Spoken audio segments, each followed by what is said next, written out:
Hola amigos, ¿qué tal? Stuart here from Spain Speaks with an update on the current situation here in Spain, day 416 of the current situation. And today is the day that Madrid decides. Of course, we have elections today in the Madrid community. People have to decide between freedom and something else. Not really sure what that other thing is, but today is the day that people have to decide. But more about the elections in just a moment. Firstly, a big thanks to all of the people that left comments on the last video. Lots of comments, lots of debate happening there as usual. Thanks to people that bought merchandise, and a big thanks to my patrons on Patreon for your support.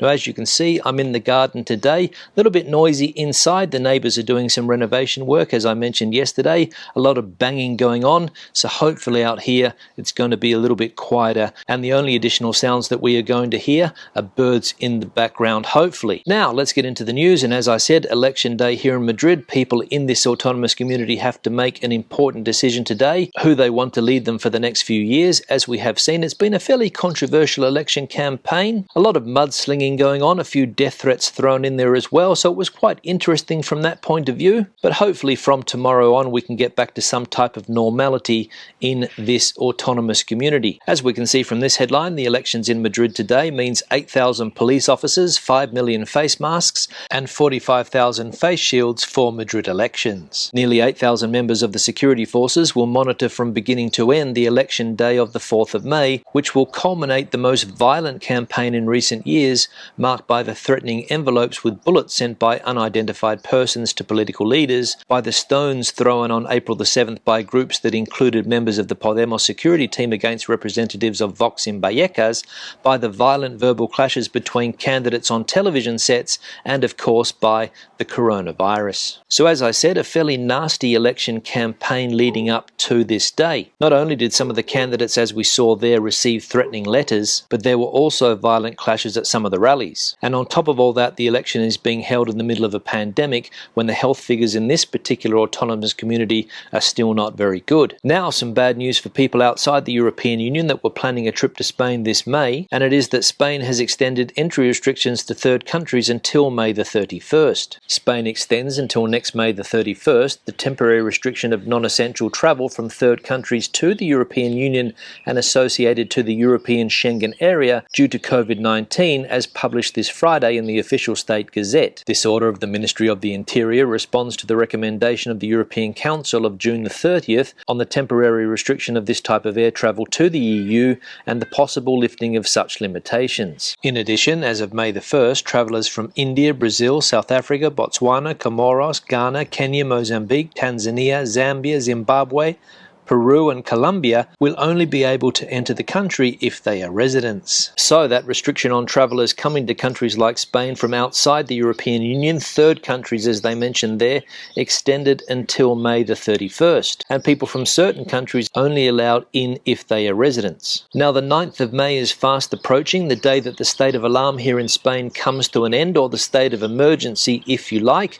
It has been in place for the last 6 months, coming to an end next week. But we still don't know exactly what's going to happen after that date when it comes to mobility restrictions, curfew and other restrictions that we have in place currently. As we can see from this headline, Spain faces the end of the state of alarm amidst doubts of the communities on how to impose restrictions. Spain starts today the last week of the state of alarm decreed by the coronavirus pandemic that, if there is no radical turn of events, will definitively lapse on the 9th of May. On that day, the autonomous communities will lose the legal umbrella that during the last 6 months has allowed them to decree curfews and perimeter confinements, reducing their capacity for action to other measures such as the limitation of capacity and timetables. So still not really sure what's going to happen after the 9th of May. Some autonomous communities, especially in the north of the country, the Basque Country, for example, have asked to extend the state of alarm. Other places don't want the state of alarm to continue, for example, the Madrid community.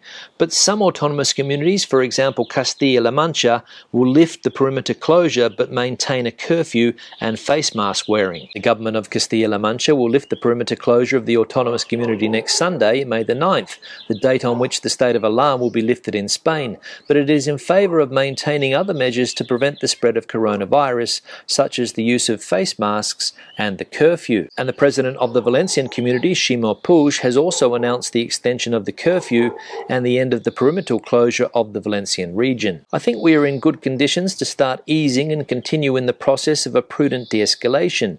The President of the Generalitat, Ximo Puig, has announced the extension of the night curfew in the Valencian community and the lifting of the perimeter closure of the autonomy when the state of alarm ends next 9th of May, as reported by ABC. So it looks as though those border closures in some autonomous communities, the ones that we saw there, Castilla-La Mancha and the Valencian community, are going to be lifted as of the 9th of May, meaning that there won't be any limits on how many people can enter those autonomous communities after that date. So a trip to Benidorm might be on the cards in the near future. Another autonomous community here in Spain has also announced some changes when it comes to restrictions and what people can and can't do, and it's good news for people that like to go to discos. As we can see here, this is how discos will reopen in Galicia: masks, dancing with social distance, and a 30% capacity limit. To combat illegal parties in the de-escalation of the coronavirus pandemic, Galicia is studying the reopening of nightlife, but with security measures. They propose to open only 4 discotheques in the whole community,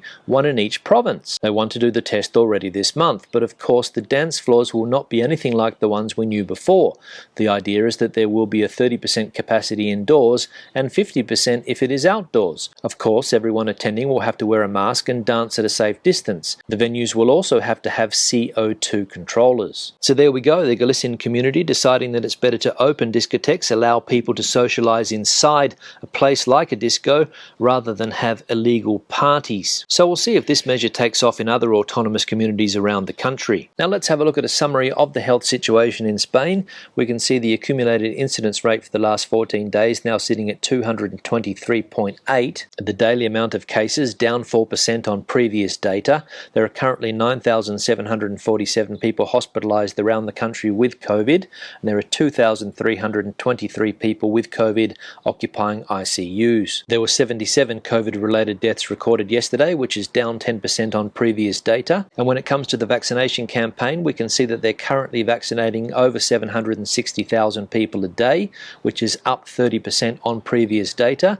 10.7% of the population have completed their vaccinations, and 25.6% of the population have received at least 1 dose. Now, some more news about travel to the European Union, and it is that the EU is proposing easing restrictions for travellers arriving with vaccines. The European Commission has proposed this Monday to the member states to ease restrictions for non-essential travellers who have been fully vaccinated against the coronavirus. It also wants to enable an emergency brake against new variants of SARS-CoV-2. Through a statement, the community executive has advocated allowing entry into the European Union not only to persons from countries with a good epidemiological situation, but also to all persons who have received the last recommended dose of a vaccine authorised by the EU. In addition, it contemplates including those Sierra included in the list of emergency uses of the World Health Organization. So there we go, planning to travel to the European Union, got your vaccinations completed? No problem, according to the European Commission. Now that's all the news we're going to look at today, so let's have a look at some of the comments from previous videos. One here from Optimus, Stuart or others. I'm studying my Spanish every day and I'm trying to get there for a couple of months this fall to take intensive classes. From other non-native speakers who have taken the driver's test, how good does one's Castellano need to be to take the test? It may be a few years before we are there for more than 6 months, so maybe my old brain will soak in enough by then. The Optimist, thanks for the comment and good question. In order to sit the driver's test here in Spain, you get a choice between different languages. Of course, you've got Castellano, you've probably got all of the other languages here in Spain as well, Catalan, Gallego, Basque, for example, and then you do get the chance to sit the test in English and maybe some other foreign languages as well. When it comes to doing the test in Spanish, in my opinion, you need to have a good level of the language because some of the questions can be quite complicated. But then again, when it comes to doing the test in English, I've heard people complain that the English level of the exam is not very good because there's lots of mistakes in the text, for example. But what I did when I went through the process a few years ago was that I got books with lots of practice tests and just studied the questions because somebody told me that there's about 3,000 possible questions and they choose 30 from those 3,000. So if you can memorize the questions, you've got a good chance of passing the exam. Remember that you can only get 3 questions wrong, so 27 out of 30. At least when I did the exam, that was the case. I don't know if it has changed since then, but there were 30 questions and you're allowed to get 3 wrong. So if you're good at memorizing things, you shouldn't have a problem getting your driver's license in this country. One here from Miss Duffy. I see in your video that people are wearing masks outside. Is that recommended or required in Spain?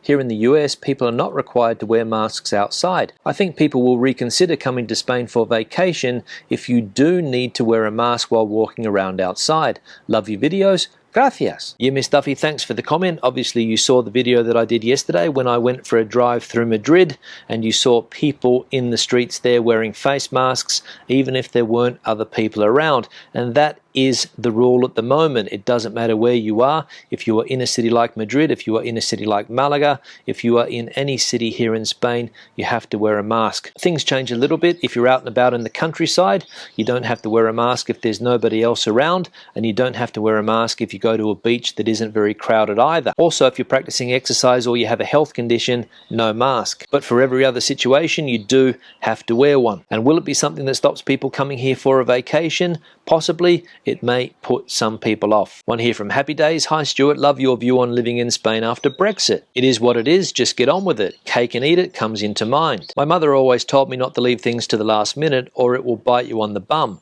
Thanks for all the updates, Stuart. Yeah, Happy Days, thanks for the comment. I spoke about this in yesterday's video, the fact that a lot of people complaining that the rules and regulations have changed for people in the UK that are thinking on coming to live in places like Spain or Greece or Portugal or anywhere in the European Union. As I mentioned yesterday, I had to go through all of these processes, as do people from countries like Canada, the United States, basically anywhere outside the European Union. And my advice to people now having to do all of these things was to just get on with it, stop complaining, and do everything that you need to do if you want to live in this country. And I do get the impression from reading some of the comments in the comment section that a lot of people did leave things until the last minute, and that's why they're probably stressed out at the moment. One here from Ken. I've lived in Spain for 18 years, changed my driving license to a Spanish one, signed on the padrón, became a resident and paid taxes to the authorities there.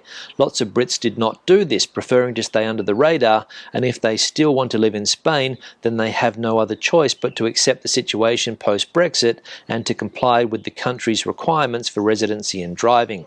Good to see you back on the road again, Stuart, even if it was only local. Yeah, Ken, thanks for the comment, and it did feel good to get out of the house yesterday, go for a drive, go into Madrid, check out what is happening there. I'm looking forward to going to other places around the country soon. If that state of alarm rule changes after the 9th of May and we are allowed to travel to different autonomous communities, one of the first things I'm going to do is jump in the car and plan a video for another part of Spain. Don't know exactly where I'm going to go, but if anybody has any suggestions, please leave them in the comment section below. Tell me some of the places you would like me to visit, record a video and put it on YouTube. And your comment there refers to what we were speaking about before. A lot of people left it too late, perhaps to get everything organized. People knew that changes were going to happen, but they didn't act. And as you also mentioned in the comment, there were probably lots of people that preferred to fly under that radar. But as I said before, no point complaining, you just have to deal with the new situation. And finally here from Jim. Hi Stuart, after 20 plus years in Spain, are you allowed to vote in elections? After all, you do pay taxes. Yeah Jim, thanks for the comment, and the simple answer to that is no.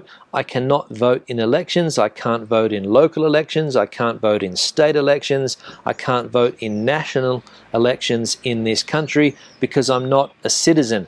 I think people from the European Union are allowed to vote in local elections, maybe even in autonomous community elections, but for me that is not the case. I do pay taxes, but I don't get the right to vote. And people seem to be fairly split on this topic. Some people say that you should be allowed to vote if you live in a country, pay taxes, but other people say that if you are not a citizen of the country, if you don't have that national sentiment, you shouldn't be allowed to take part in elections. I don't know, it is an interesting debate, but I am currently excluded from the democratic process in this country. On that note, I'll start to wrap the video up. Questions and comments, please leave them in the section below. Debate the situation out as you normally do. Give the video a thumbs up if you liked it, thumbs down if you didn't. I'll see you in the next one. Hasta luego.